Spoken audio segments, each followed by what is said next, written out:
Hello friend, welcome to my YouTube channel AR health care. I am doctor Mohita. Friend, आज हम बात करने जा रहे हैं कफ सिरप की। कब इसका इस्तेमाल करा जाता है, क्यों इस्तेमाल करा जाता है, इसके विस्तार से इसके बारे में जानेंगे आज। इससे पहले मेरी गुजारिश है कि आप मेरे चैनल को सब्सक्राइब करें, लाइक करें, शेयर करें, घंटी बेल आइकन को दबाएं, जिससे कि मेरी वीडियो सबसे पहले आप तक पहुँचे।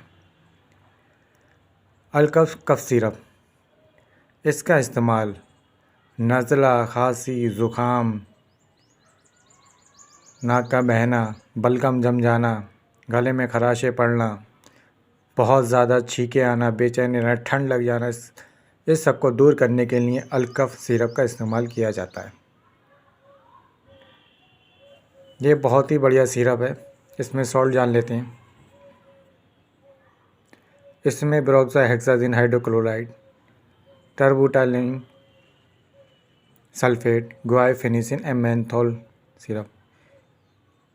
ये एक ऑरेंज कफ सिरप है। ऑरेंज फ्लेवर होता है इसके अंदर। यह एल्केम कंपनी द्वारा बनाया गया है। एल्केम कंपनी बहुत ही अच्छी बढ़िया कंपनी है, बहुत ही अच्छी मेडिसिन बनाती है।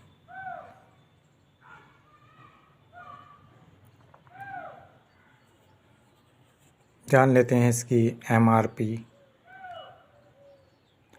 100 ml की शीशी, 100 ml की बोतल, इसमें इसकी MRP 71 रुपये है। एल्केम लेबोरेटरीज, ये लोगो बता रहा है इसके आपने ओरिजिनल का सिरप खरीदा है। 100 ml की इसकी बोतल है, 71 रुपये में मिल जाती है बहुत ही आसानी से हर कंपनी का। ये देखिए एल्केम कंपनी, एल्केम बहुत ही अच्छी कंपनी होती है। नज़ला, खांसी, ज़ुकाम, कोल्ड हो जाना, नाक का बहना, गले में खराश है, बलगम का जमना, इन सब को परेशानियों को दूर करता है। इसका इस्तेमाल अडल्ट में 1 से 2 चम्मच सुबह, दोपहर, शाम, और जो बच्चे हैं, अडल्ट नहीं है, कम उम्र के हैं, 18 साल से नीचे उम्र के हैं, आधा से 1 चम्मच सुबह, दोपहर, शाम किया जाता है। फ्रेंड, ये नॉलेज पर्पज वीडियो है। इसका इस्तेमाल अपने फैमिली डॉक्टर, नज़दीक डॉक्टर से राय लेकर ही करें, अपने आप ना करें। मिलते हैं अपनी नेक्स्ट वीडियो में। Thanks watching for my video.